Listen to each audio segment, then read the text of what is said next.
Hello दोस्तों, स्वागत है आपका हमारे चैनल स्मार्ट एजुकेशन क्लासेस में। आज हम आपके लिए डीएलएड सेकंड सेमेस्टर के अंतर्गत जो प्रारंभिक शिक्षा के नवीन प्रयास हमारा सब्जेक्ट है उसमें अध्याय 3 शुरू हो चुका है, जिसमें क्या बताया गया है कि प्रारंभिक शिक्षा के विकास हेतु संचालित कार्यक्रम एवं परियोजनाएं और उत्तर प्रदेश के संदर्भ में जो भी परियोजनाएं चलाई गई वो हम आपके लिए अब बताएंगे। ये दोस्तों बहुत ही इंपॉर्टेंट टॉपिक है। आज का टॉपिक है ऑपरेशन ब्लैक बोर्ड योजना, ठीक है ना, जो 1987 और 88 के टाइम आई थी ऑपरेशन ब्लैक बोर्ड। बाकी वीडियो देखने के लिए आप प्लेलिस्ट का लिंक डिस्क्रिप्शन में दिया है, वहां से एक बार जाकर जरूर देखिएगा। चलिए देर ना करते हुए वीडियो शुरू करते हैं। निवेदन है वीडियो को पूरा देखें।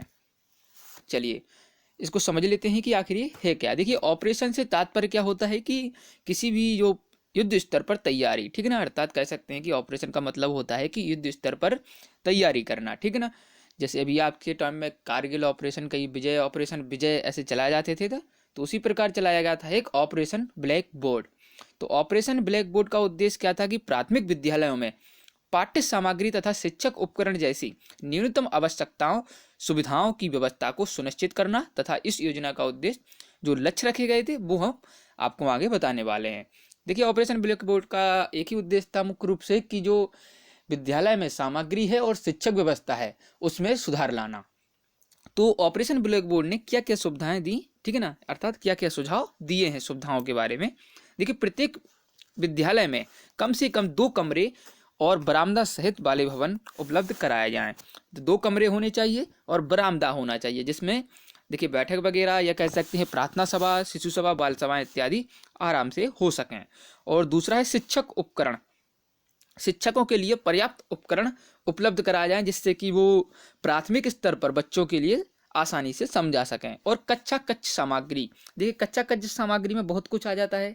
देखिए खड्डी से लेके खड्डी, ब्लैक बोर्ड और कई प्रकार के कैलेंडर आपने देखे होंगे, ठीक है ना, जो विद्यालय में लटके रहते हैं।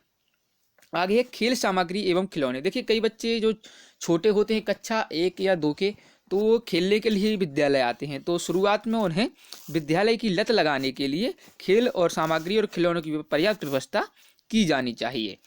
आगे बताया गया है कि प्राथमिक विज्ञान किट, जो विज्ञान प्राथमिक किट होती है। देखिए आप विद्यालय जाएंगे, अगर जैसे आप इंटर्नशिप में जाते हैं तो आप देखते हैं वहाँ पर ग्लोब रखे रहते हैं, भारत का मानचित्र रहता है, विश्व का मानचित्र, ऐसे कुछ छोटे छोटे जो कॉमनली उपकरण होते हैं किट वो रखे रहते हैं। लघु औजार किट, ठीक है ना, तो लघु औजार किट भी आपको देखने को मिलती हैंगी। लेकिन जो पहले इसे 1987 और 88 का टाइम था तो उस समय यही सब दिए जाते थे विद्यालयों के लिए, ठीक है ना। और 2-in-1 ऑडियो उपकरण, ठीक है ना, ऑडियो उपकरण उस समय पर्याप्त थे तो दिए जाते थे। आज के टाइम में आप देखते होंगे कि विद्यालयों में कंप्यूटर, एलसीडी का उपयोग किया जाने लगा है। और विद्यालय के लिए पुस्तकें, अर्थात पुस्तकालय के लिए पुस्तकें दी जाएं, ठीक है ना। विद्यालय में जो पुस्तकालय होते हैं उनके लिए पुस्तकालयों की व्यवस्था की जाए। हर विद्यालय में एक पुस्तकालय होना ही चाहिए, ठीक है ना, भले ही उसमें कुछ पुस्तकें हों।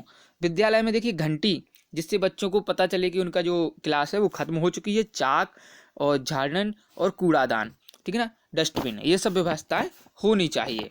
आगे वाद्य यंत्र, देखिए संगीत के लिए ढोलक, तबला, मजीरा और हारमोनियम, ये सब व्यवस्था उस टाइम पर। देखिए जो पुरानी शिक्षा थी वो थोड़ी हटके थी, उस टाइम ये सब चलता था। आज के टाइम में जो है वो बहुत कुछ अपडेट हो चुका है और ज़्यादा अपडेट उपकरण आ चुके हैं, ठीक है ना।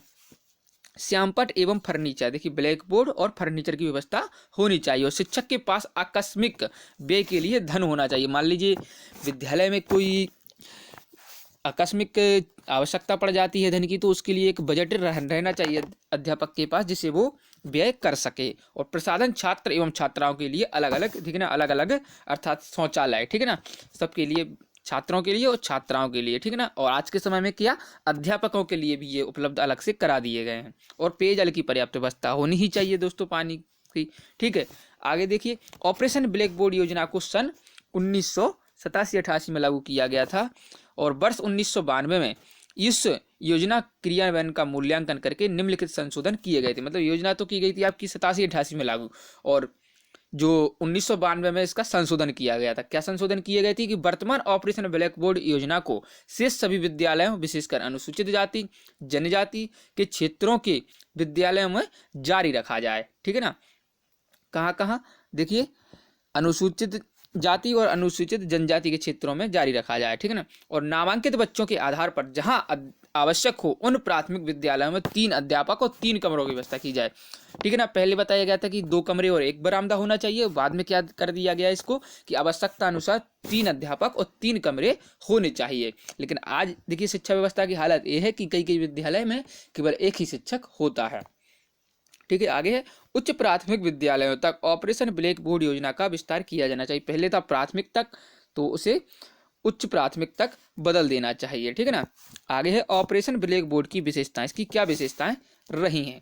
देखिए विद्यालय एवं कक्षों को आकर्षक बनाने पर बल दिया गया, ठीक है ना। आकर्षक बनाने पर बल दिया गया था। देखिए जो 1992 के समय से ही विद्यालय में देखते हैं आपकी पेंटिंग बहुत होती है ना दोस्तों, छोटा बड़ा गिनती 1 2 3 टेबल इत्यादि लिखे रहते हैं, ठीक है ना। दिनों के नाम, संडे मंडे, ये सब दिया रहता है। छात्र केंद्रित एक एवं कार्यकलाप आधारित शिक्षण अधिगम के माध्यम से शिक्षा की गुणवत्ता को प्रोत्साहन पर बल दिया जाए, ठीक है ना। शिक्षा कैसी होनी चाहिए, बाल केंद्रित या फिर छात्र केंद्रित शिक्षा दी जानी चाहिए। और विद्यालय के प्रभावी रूप से कार्य करने के लिए भवन, अध्यापकों एवं शिक्षण सामग्री के संबंध में स्पष्ट सुविधाओं का उल्लेख किया जाए, ठीक है ना। जो अध्यापक है, ठीक है ना, उसके लिए भवन और शिक्षण सामग्री के जो भी उसका कार्य है वो स्पष्ट हो, ठीक है ना, कि इसका क्या यूज है। और अध्ययन अध्यापन प्रक्रिया के लिए न्यूनतम मदों का उल्लेख किया जाए, ठीक है ना। और अध्ययन अध्यापन के लिए न्यूनतम ना कि अधिकतम, यानी कि न्यूनतम कम से कम मदों का उल्लेख किया जाना चाहिए, जिनसे जो धन है वो अधिक व्यय न हो। प्रत्येक मद की गुणवत्ता बनाए रखने के उद्देश्य से आपूर्ति किए जाने वाले प्रत्येक मद के मानक तथा उसकी विशिष्टता निर्धारित की जाए, ठीक है ना। और प्रत्येक जो भी मद की व्यवस्था की जाए उसकी एक विशिष्टता निर्धारित की जाए कि इससे यह बात होगी, यह कार्य होगा। उसका एक मानक भी तय किया जाना चाहिए कि इसकी इतनी मात्रा रहनी है, ठीक है ना। दोस्तों ये था ऑपरेशन ब्लैक बोर्ड। आपको कैसा लगा कमेंट बॉक्स में जरूर बताइए, और वीडियो देखने के लिए आपका बहुत बहुत धन्यवाद। लाइक जरूर करें वीडियो को, और दोस्तों के साथ शेयर करें, और सब्सक्राइब नहीं किया है तो एक बार कर लीजिए। मिलते हैं अगले वीडियो में। जय हिंद, जय भारत।